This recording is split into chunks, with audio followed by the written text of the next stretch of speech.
Carmela, did you know it is winter right now? Not here. Not here. Not here in the Northern Hemisphere, but in South America, it is winter. That's weird, right? It's weird. It's always kind of funny to think about. True. It is. But we're not here to talk about the seasons in South America. Right. We don't want winter yet. No. We are here to talk about the growing reputation of Pinot Noir coming from South America to see if we can find some high quality but well priced or high QPR Pinot Noir. Woo!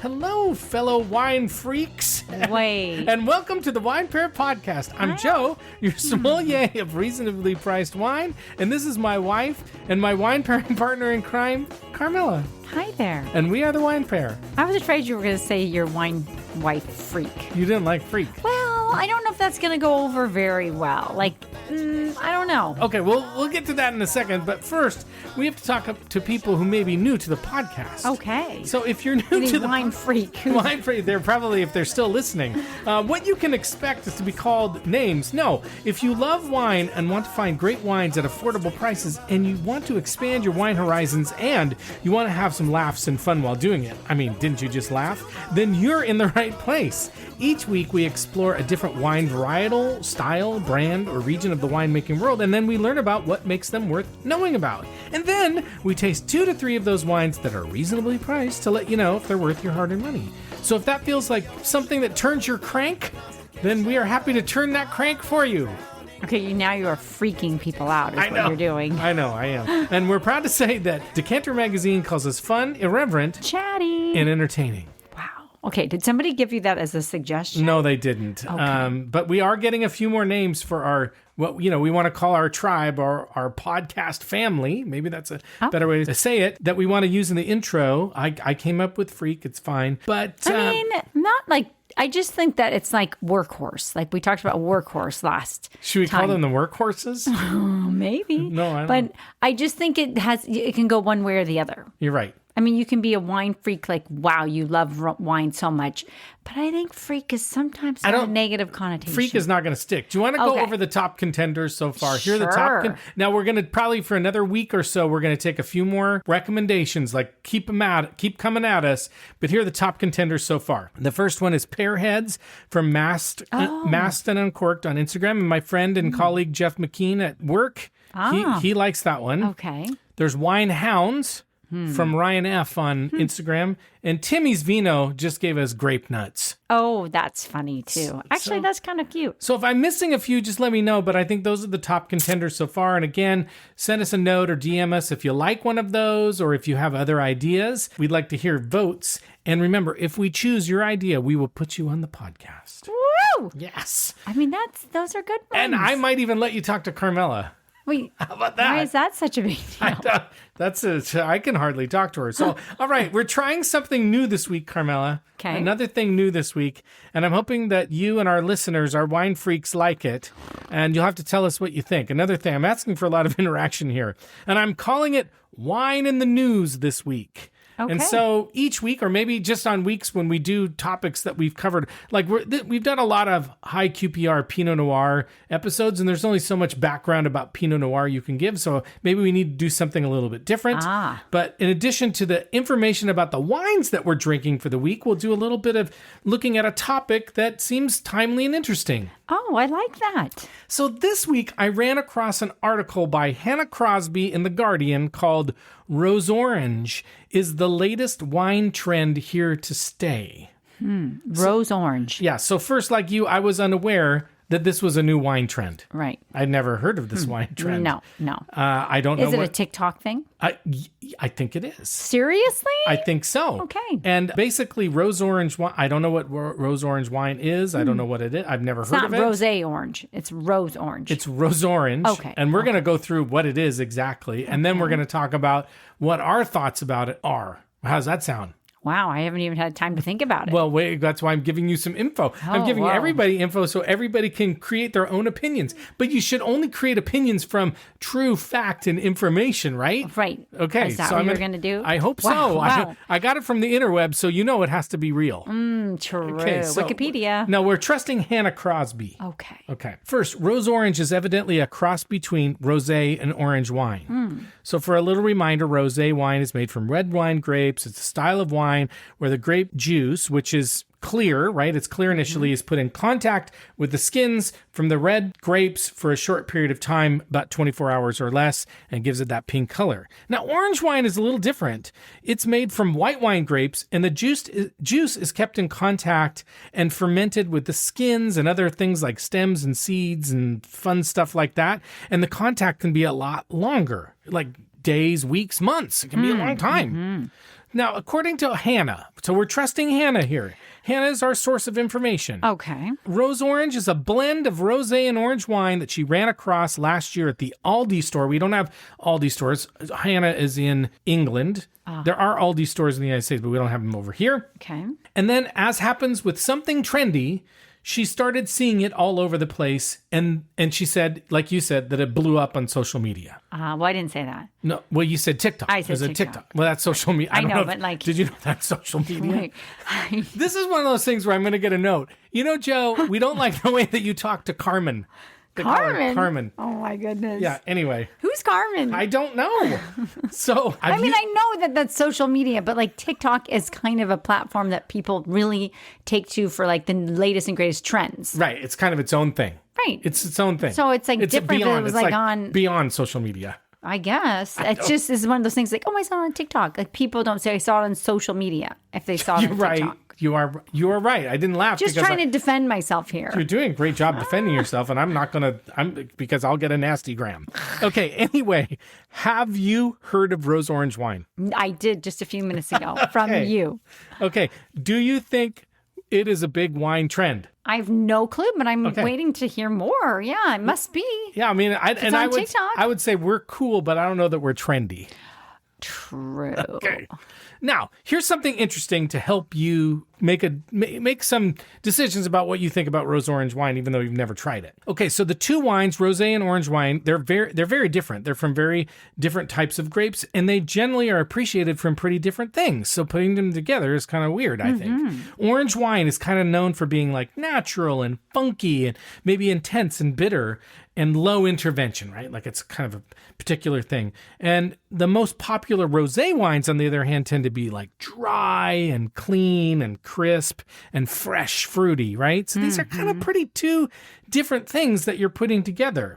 Now, we have links to articles in the show notes, and I've listed some rose orange wines you can check out, including one by Domaine Palmas Rose Orange. But here's a little bit more about how it's made and what it's supposed to taste like, although it may vary by the vintner. So Palmas, what they do is their wine is a combination of Cinsault, Grenache Noir, Grenache Gris, Macabau, and Vermentino grapes. There's a whole bunch of grapes in it. Okay. And then what he says is he co-vinifies the wine. I've never heard about this before. You've never heard of co-vinified? No, it's like cohabitation, I think. They live together. They kind of live together. But what he does first is he makes a rosé wine and separately makes an orange wine, and then he brings them together, mixes them together. Wow. So the rosé base is made from Cinsault, Grenache Noir, and Grenache Gris, and he uses the direct press method. And then the orange wine is made from Macabau and Vermentino, and these grapes are destemmed and macerated on the skins for 6 to 8 days, and then the juice is pressed off, and the orange wine is poured back into the rosé base. So that's how they're combined. Wow. And the rosé base is really the base. It makes about 75% of the mix. And about 25%, I can do math, about 25, I'm good at math. Good job. About 25% of the mix is orange. And they are assembled. That's what it said. They assemble them and they finish fermentation together, and then they're matured for around 2 months in stainless steel tanks. And the taste is supposed to be flavors of like candied fruit, orange peel, quince, which is like a tart apple taste, almond and cherry pit nuances, and aromas of lychee. And it's said to be full-bodied and powerful. Oh, my. So what do you think? I mean, just from kind hearing of- that. I'm really like, wowed. I feel like it's one of those things you wouldn't typically decide to do unless you had already had a lot to drink. And then you were like, hey, let's just mix the two. Like, we only have a little bit of this. And I'm just going to, mix them up. I agree. I think it's something maybe our daughter would do with her friends. I mean, after maybe A already few having rounds, a few drinks. a Yeah. few And it's bottles. like, you only have a quarter cup of your orange wine. You guys, 70, and they're like, combine this. right. So let's just, This would be so fun. they don't behave that way. They totally behave that She way. wouldn't appreciate They're young adults. that. No. They're all professional and working. And anyway. Would you try it? Sure. Would you choose it? If you were out at a restaurant and you were like, hey, by the way, they got a rose orange wine, would you order it? Well, the fact that it's a real thing, I think I would be intrigued. Yes. Okay. If somebody was like, hey, do you want to have half of this glass of this and No. or 75% that and 25, I think No. I'd go, No. weird. No, thank you. But I think if it's on the menu and it's like a real thing, and I like both types of wine. Go for Why it. Right? not? Try it out. Yeah. Okay. Well, What about you? Yes, I'm exactly with you. I don't know that I'd go out of my way. I'm not sure if I'd buy it if it was on the shelf, but I think it was if I was at a restaurant and they were like, "Hey, do you want to try a glass of it?" I think I might be like, Would you pay for it though? at a restaurant for a glass of it. I probably would. I don't know if I'd go out and buy it. I just don't. You know what I mean? Like go to a Now go I to a would wine like shop. to. Oh, okay. All right. Do you think we're going to do it one time? Maybe for our anniversary? We have a big anniversary coming up next week. We and won't say how many years because then you'll go, whoa, You these need people some are old. rose orange wine. We were married at 7. We were married at 7. Anyway, if any of you in our podcast family out there have tried rose orange wine and you want to tell us what you think, we would love to hear it. Yeah. We'll put it on the podcast. Anyway, On the pod. it's time to move on, Carmela, to the wine of the day. It's a follow-up request from Justin L. Yes, another idea from Justin L. that we're finally getting to, and he asked us to do an episode on high QPR Pinot Noir from South America, so we're doing it. And high QPR, remember, means high quality to price ratio, so these should be perfect wines for a podcast. And by the way, we kind of love Pinot Noir, so we have a Pinot Noir from Chile and one from Argentina, both under $25 that we're going to review.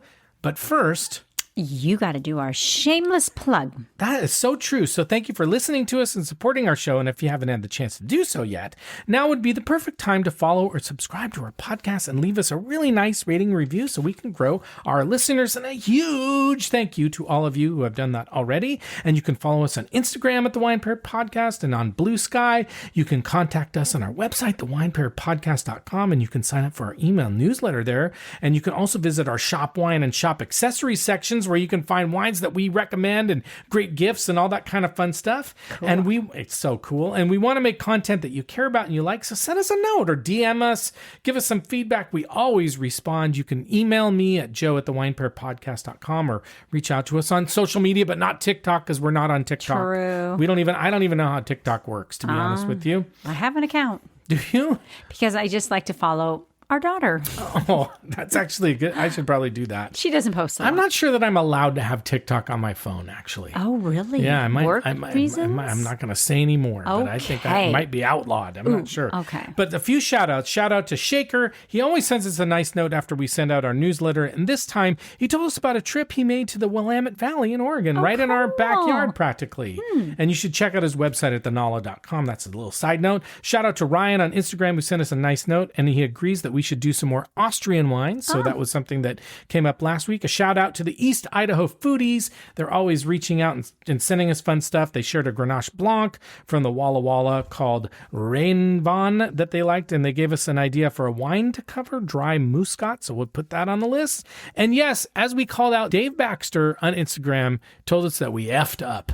Oh. And we got some information wrong. Oh. And we love that. Thanks, Dave. Right. Look in our comments on Instagram and you'll see Dave sending us to school. You know, we're always learning. He told us our Cote de Rhone information was bogus. Okay. Not all of it, just some of it. But were you making stuff up or you just I didn't make stuff up. I think it might be the interwebs that got me confused. Okay. I'm not very smart. No, you're super smart. Oh, that's so nice. Oh my goodness, you're probably like in the top 3 people, like smartest that you people. live with? No, you're very smart. Oh, thanks. That's really nice. Okay, so thanks, Carmela. You're also very smart and sweet and kind. And and now it's he's our trying anniversary, so butter me up a little bit. It's all right. And as we do every week, we'll tell you someone we think you should recommend the Wine Pair podcast to, because that is the best way for us to grow listeners when you tell your family and friends about us. And this week, we want you to recommend us to anyone who loves Pinot Noir and or who loves South American wines, or somebody who just wants to know a little bit more about both because they may like this episode. Okay. How about that? That was a lot of My goodness, yeah. Choice. You're always in choice. In fact, just tell anybody for any reason. At all. Right. Maybe rose orange wine. Maybe somebody who's like, hey, have you heard about this TikTok there's trend? there's a lull in your small talk. You just say, hey, by the way, what podcast are you listening to? You're just standing there like uncomfortably for a few seconds. Like you might say, bus. hey, have you heard of the Wine Pair podcast? Well, you could be at the bus stop. True. You could be on the light like, rail. And you get in your mind, like, what do I say to this? Yeah, person? exactly. And there's a bit of a lull and you just want to... There are times when I've done that where I'm like, what do I say? Really? What do I say? Shit. What do I say? Yeah, so that's what you say. You can ask, are you listening to any podcasts? I've got a great one for you. Right. I love that. Right. Okay, Carmela, let's talk a little bit about Pinot Noir from South America. And I will say overall, Carmela, that I've said Carmela many times now, that South American wines are still a bit under the radar. And they're probably going to be impacted by tariffs, which everything will be. But what are you going to do? Okay, interestingly enough, based on information I got on the interwebs, again, which is always true, in both Chile and Argentina, Pinot Noir was originally introduced in order to make sparkling wine. Okay. Which totally makes sense because, as a reminder, a key grape in Champagne is Pinot Noir. True that. So if you're going to start making sparkling wine, you're probably going to start with the classics. Chardonnay, Pinot Noir, Pinot Meunier, like that's what you're going to start with. So that makes sense. Pinot Noir came a little bit earlier to Chile than Argentina. I like saying Chile, not Chile. You do, I know. But both are relatively new to the regions, with Pinot Noir coming to Chile in the late 60s and then into Argentina kind of more in the early 1990s. But it really wasn't until recently, from what I gleaned from the web, that winemakers in South America started to focus on it as a still red wine rather than in sparkling wine or a blend. This is interesting. I always say interesting. But in Chile, it was around the late 1990s that winemakers started to work with consultants from Burgundy. They're like, hey, Francois, would you like to come over and tell us about your wine? That's not... That wasn't even close, was it? No. That was kind of Italian. I thought so too, or like almost Italian-American. Yeah, that was terrible. That's okay. Yeah, but Francois came over, among other people, and then they began to expand their Pinot Noir grape growing areas into cooler coastal areas, and that was really the key, because Pinot Noir is definitely a grape that does better in cooler climates, and it's a wine that is made and cultivated differently than the wines that are typical in South America, like Cabernet Sauvignon and Malbec, which tend to be big wines grown in hot areas. So finding the right kind of climate to grow Pinot Noir grapes in was key. Now, there's a similar story in Argentina where they started in the later 1990s to focus on cooler climate and higher altitude regions like the Uco Valley. And then compared to Chile, Pinot Noir in Argentina is considered to be a little bit less mature. So overall, what I learned is that if you're really looking for Pinot Noir in South America, maybe the best place to start is in Chile because they've been doing it for a little bit longer. Okay. Making Pinot Noir in South America, as we've said, is pretty new. And as would be expected from a grape like Pinot Noir, it's pretty tricky to get right. If you've seen the movie Sideways, you know what I'm talking about. Pinot Noir in general is known as a finicky grape. It's hard to grow. It's sensitive to weather conditions, just like me. Wow. You were the first thing that came to mind. It's difficult to prune. Remind you of anyone. And it's susceptible to rot and other fungal diseases. Well. It's starting to all come together now, My goodness. That's what I'm in for, huh? Now, to add to the 30 years. That's what I've signed up for. I didn't say that. How many years? Many years later. This is what it is. Okay. This is what you got. Now, to add to the degree of difficulty, Carmela, most of the grape wine growing areas in South America are warmer weather spots. You probably knew that. Right. And so early on, Pinot Noir in South America was kind of more Cabernet-like. It was kind of like heavy, overly extracted. In fact, in some countries like Brazil, they just really can't make Pinot Noir because they don't really have great cooler climate areas.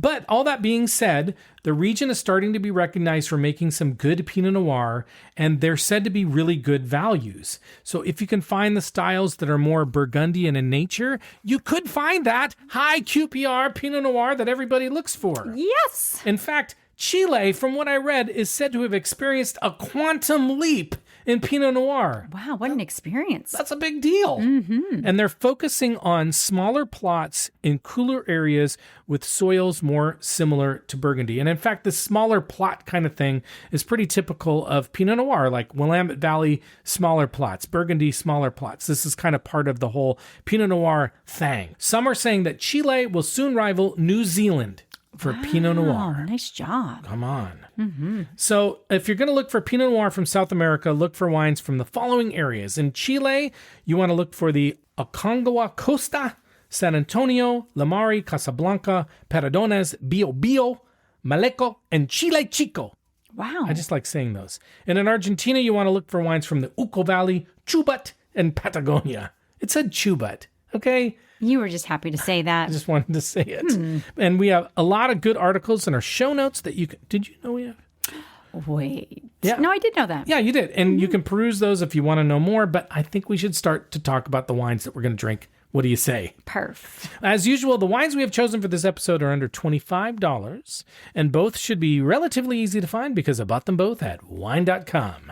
And overall, I don't think it's going to be super duper easy to find Pinot Noir from South America. I think you're going to have to dig around a little bit. But as we always say, go to your local wine shop, your local wine merchant, and they will help you. They will be Give more them than a happy. task. Give them a task. And They they'll probably be like, that. yeah, they'll be like, I can help you out. The first wine we're going to taste and review is the 2020 Sur de los Andes Reserva Pinot Noir. Now, I found it really hard to find out much about this wine. They didn't have a tech sheet, and it was hard to find some information searching around. But I can say that Sucky James Suckling gave it a 92. Oh, wow. When in doubt. When in doubt. All I'm going to say, too, is that this bottle and the winery in general had lots of Sucky James Suckling referrals, which made me a little bit sus, a little bit skeptical. But you went with it anyway. I went with it anyway because, frankly, it was hard to find Pinot Noir from South America, and I didn't want to let Justin down because we've been letting him down. Okay. Now, the winery is called Sur de los Andes, and it was founded in 2005, so it's kind of relatively new. It's at the foot of the Andes Mountains, and this was a little bit confusing to me because the information I was finding out about this wine said that it's from Patagonia on wine.com, but the area from where the winery is located is in Mendoza. And Dave Baxter may school me on this one, but I can pretty much guarantee that Patagonia is not in Mendoza. Right. So I'm a little bit confused. All right, Dave, let us know. Yeah, set us straight, or anybody else. It doesn't have to be there. It can be anybody. But to add to what we don't know where the grapes are sourced from, how the wine is made, if it's oaked or if they use whole stems or native yeasts or all that other important stuff. So hopefully the wine tastes good and we'll just go from there. Who cares? Whatever. We'll just go from there. The second wine we're going to taste is the 2021 Leyda Las Brisas Pinot Noir, which I already like because it's a screw cap. Yes. Now, Jimmy James Sucky Suckling did give it a 90. But it also got a 92 from the Wine Advocate and a 90 as well as a best buy from Wine Enthusiast. Okay. Now, I will say overall, those three are probably my least favorite wine reviewing sources, so I'm taking it with a grain of salt. But when three or more wine reviewers are giving something a 90 plus, maybe there's something there. The wine had a tech sheet. Whoa! Yes! Makes you so happy. So happy. So here's some information. It's from a coastal vineyard in Chile called Las Brisas, which is in the name, and they talk about it as a cool spot with granite soils, ideal for Burgundian grapes.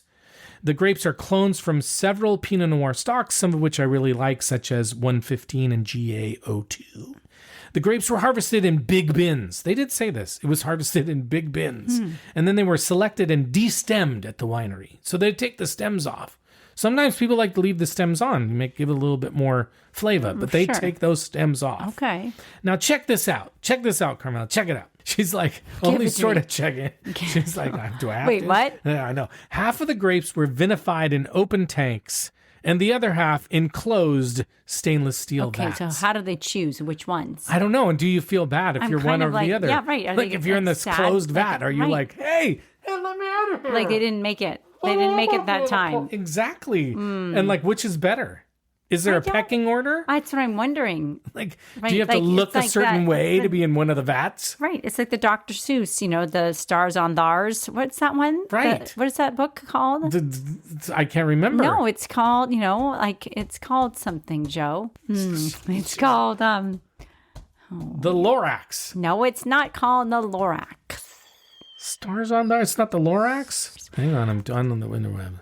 Sneetches. The Sneetches. Yeah, there you go. It's like the Sneetches, like with, I don't know. Exactly. How Maybe they that's choose. what it is. Anyway, they macerate these wines. It sounds dirty, but it's not. They macerate these wines for 3 days. That's not very long. And then they ferment them with native yeasts.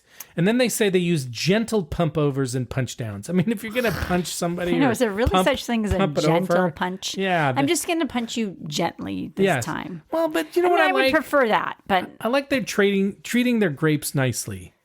With a gentle punch? Mm-hmm. Okay. Now, here's something else kind of crazy. So not only to put these things in different vats, okay, so you first of all, you've been separated by vats, right? Closed or open. Now listen to this. Then what they do is they rack 14% of the wine in French oak barrels, 26% in concrete vats. I'm not done yet. Okay. 12% in untoasted oak containers called foudres or foudries. I don't know how to say it. Dave, let us know. And 48% in stainless steel. What are they from each vat? That's what I'm saying. Do they like a handful of this, handful I don't of that? know, but all of a sudden it's like, hey, I was chosen for this and chosen for that, and why am I in here? Why was I in the closed vat and now in the concrete? Like, I don't know. It seems like they're making a lot of choices here, and they're really fondling their grapes and moving them around, and I don't get it. And it's just a lot of work. It's a lot of work. I wonder if it really does make a difference. I don't know, but they age them all separately for 10 months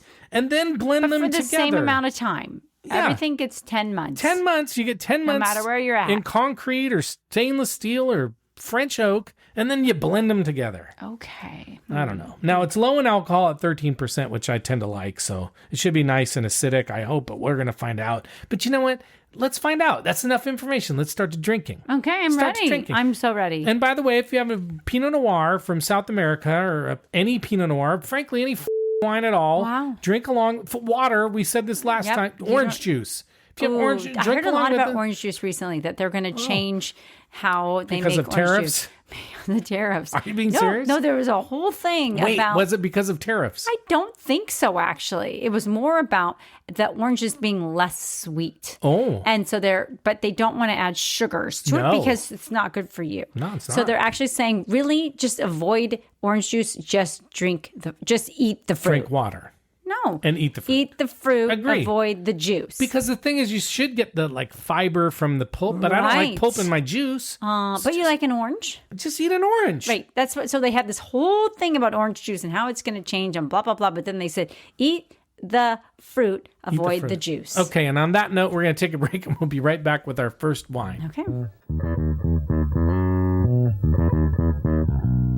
Okay, we're back and we're ready to try our first wine. It's the Sur de los Andes Reserva Pinot Noir. It's from Patagonia, Argentina, 2020 vintage, $16.99 at wine.com. So not a bad price at all. 14% alcohol, 100% Pinot Noir, and Sucky James Suckling gave it a 92. Vivino gave it a 3.7. But let's do color first. What are you seeing? It's pretty. It's almost maybe a little darker of a Pinot, but I kind of think for a Pinot, it's a little dim, like it's a little muddled. Okay. I don't feel like it's bright. I feel like it's... Yeah, I would agree. It's a little bit... filmy almost or something. Or just even sort of like you said, it's not as bright. Yeah. Not as pretty. No, but it's color-wise, I would say it's like a burgundy color. Like if you think about a burgundy red, I think it's kind of burgundy colored. You not agree?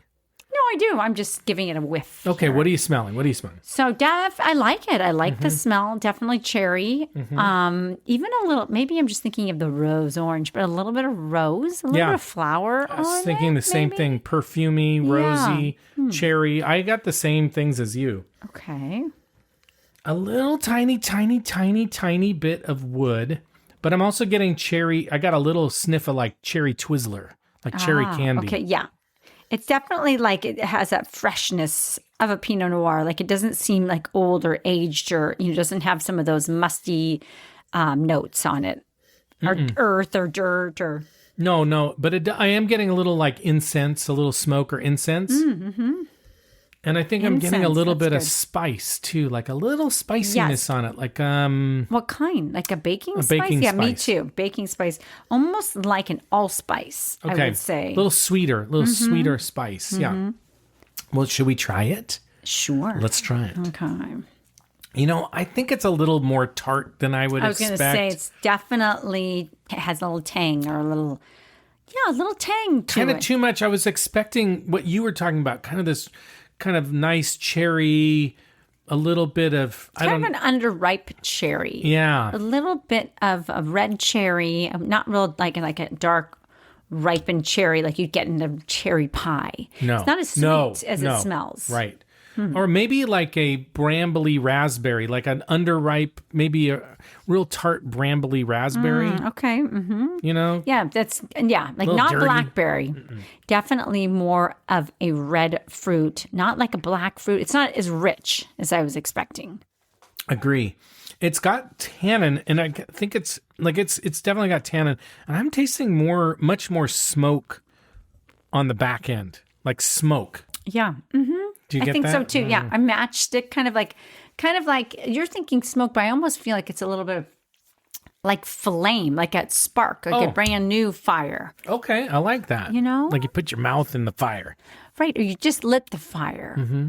Okay, I like that. I don't know. I feel like I'm getting almost a little bit of steel too, like a little metal on it. Yeah, a little bit, but definitely that smooth richness, kind of that roundness of a Pinot Noir is lacking a bit in this. It's not a bad wine. It's not bad, no. No, it almost tastes like it's young. I agree. I fully agree.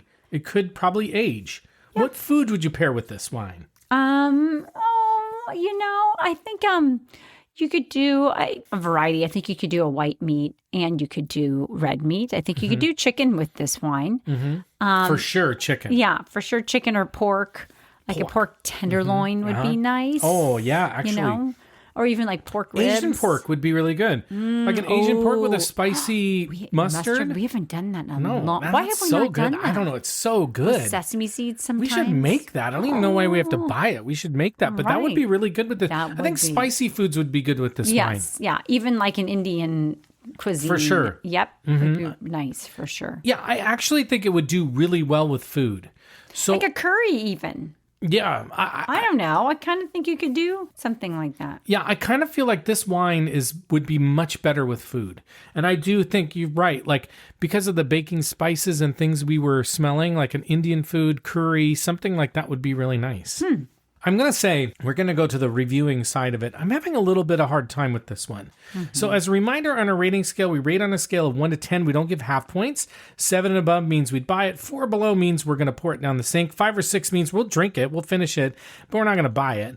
But if you served it to us, we'd be fine with it. So what rating are you going to give this wine? I'm challenged. Man, this is tough because we've really tasted a lot of terrific Pinot Noirs. And some not so terrific ones, too. Right. But it is we have a high bar for Pinot Noirs. We definitely do. So I'm going to give it a 6. Yeah, I'm definitely a 6. I'm going to reserve the right to change this. And again, I do think, just in my head, as I'm imagining this with food, I just think it would be much better with food. Yeah, I agree. I mean, and I'm definitely going to drink it. I wouldn't taste it and be like, ugh. I wouldn't. No, I'm enjoying it. Yeah, exactly. I'm not going to probably go out of my way to buy it at this point. I think I want to give it a little bit more time because I think it actually could use a little room to breathe. Okay. I think it could use a little time. Okay, we'll be right back with our second wine. Okay. Okay, we're back and we're ready to try our second wine. It's the Leyda Las Brisas Pinot Noir, Leyda. It's from the Leyda Valley in Chile. It's 2021 vintage. It was $19.97 at wine.com. Only 13% alcohol, 100% Pinot Noir. And this is the one where Robert Parker gave it a 92, Saki gave it a 90, and Wine Enthusiast gave it a 90. Divino also gave it a 3.7, so that's kind of interesting. But now it's interesting. We had a different point of view on the color. I kind of I think in the glass it is a little more similar to the other one than I thought. But initially I thought this is a brighter, more Pinot Noir classic colored wine. But I don't know. I mean, it's definitely looks more like a Pinot, but I still think it has a little bit of dullness like the other one. Maybe a little bit, yeah. But the other thing is I usually have less in my glass because I'm not such a heavy hitter. Yeah, you're right. And so it always, I do think it looks a little different when there's less in your glass. I agree. I would say it's kind of got that burgundy red hue, but it's less opaque, it's clearer, and it does sparkle. Like in your glass, it is sparkling in the light. Oh, wow. So I like so that. So pretty. Okay, huh? What are you smelling? My first whiff, it was off-putting. I don't know. Really? Yes, but now it's warming up. It's just, I think sometimes when it's just first opened. Okay. Now I'm getting... I think when you swirl it, you get a little bit of that vegetal kind of smell to it. I think so. But let me smell this again here. So I think as it kind of calms down, I'm getting a little bit of strawberry or raspberry. Or even a little plum. Mm-hmm. Maybe? Maybe not quite. I mean, maybe a little bit of like cherry pie filling. Again, smoke. I'm getting smoke or gun smoke or gunpowder or something. Almost rock. I'm having a hard time with this. You're not liking this one as much. I'm just not getting a lot on it. I was feeling so positive about it. No. Don't. Let's just see what we think Okay, here. well, let's try it. Try it. Okay, I think this is really nice. I don't know. You might not agree. I think it's got that really nice cherry, sweet cherry kind of taste to me. Almost like a cherry candy, cherry Twizzler. So I don't know. To me, this is the kind of Pinot Noir I really like. It's very cherry to me. Yes, and it's definitely sweeter. It definitely has more in the taste. I'm enjoying the taste a lot more. It's definitely than the smell. Yeah. Cherry's coming across. It's smoother than the last one. It doesn't have that real like tang on it. It does have some tartness. Yeah. And I'm tasting a little bit like I'm tasting about, 25% French oak. I'm tasting a little bit of open vat, maybe about half open vat. I got a little concrete on there. No, I don't know. This is the one that was like made in a bunch of different ways. Right. But hey, I'm liking it. Which grapes did we get? Those with stars on theirs or... I'm digging this wine. I don't know. This is the kind of Pinot Noir that I like. Even though Robert Parker likes it, I'm kind of liking it. What food would you pair with this Leyda? Leyda. I think that it would be very good with food. I actually think it'd be delicious, and I think that I would have... Why are you laughing? Because it's like, I said, what kind of food? And you're like, with food. With food, all kinds of food. No, I think actually... Okay, you know what? We've been married for a long time, and you may not like the way that I talk to Carmela, but it's worked for a long time, so I ain't changing it. Wait, you're... Michael. This is getting a little personal here. I'm getting a little loaded, I think. Are you really? I think so. Okay, anyway, crazy. We didn't say what food. I do think that this is pretty versatile. I think this would be fun with like spiedini. Like a little bit of like Italian skewers. You could do, beef or chicken or if you don't know, sausage. Spiedini is skewers, like she said. Like shish kebabs. Basically. Shish kebab. Shish kebabs, yeah. Mm-hmm. But I think like that, a little bit of char. I think it'd be great, yeah. On like peppers and onions and then, either beef or you're so thoughtful right now. What are you thinking I had about? a little lump on my head that was bothering me. I don't know. Okay, that's weird. We're giving so much information tonight. So, you know what? Anyway, after so many years of marriage, we're just going to let it out. I could definitely see something like a little charred barbecue, delicious grilled food.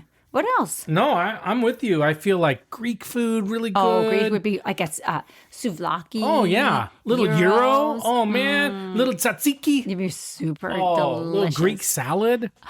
This is actually, I think, a very versatile wine. It's very summery to me, too. Very summery. No, it is a little on the sweet side.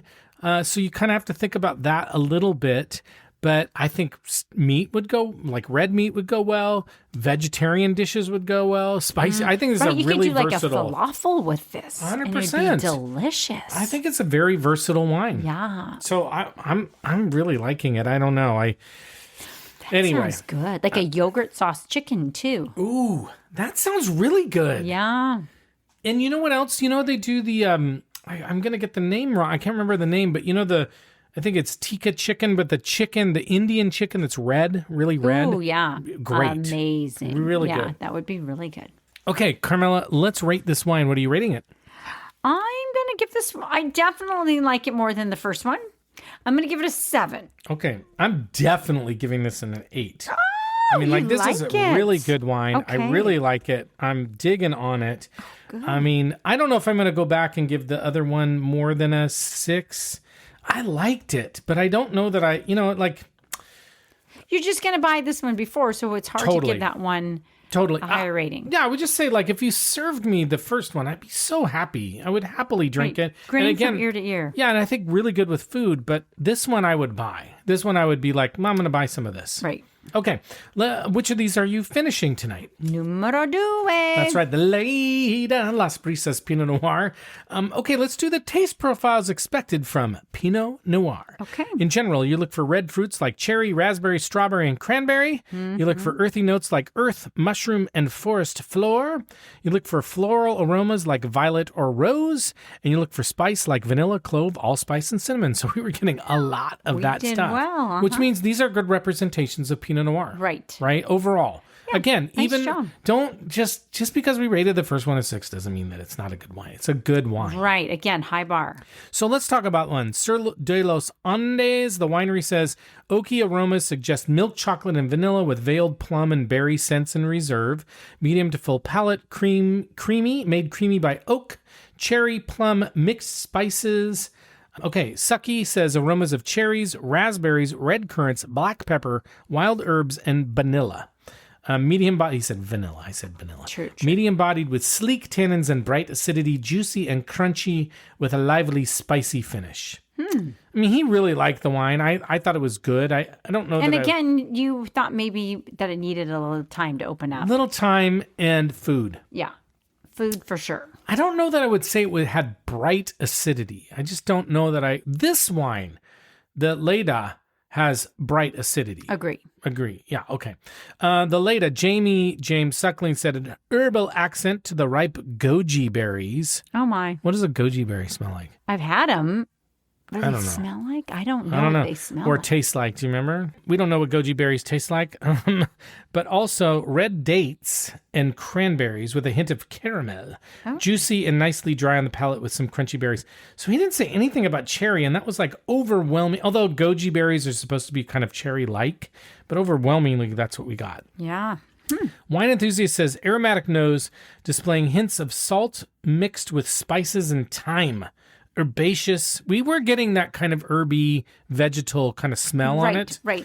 Spicy profile, medium acidity, chalky tannin, notes of cherry, and tobacco are bright in the aftertaste. Okay. Tobacco I can get behind. Yeah, this, for sure.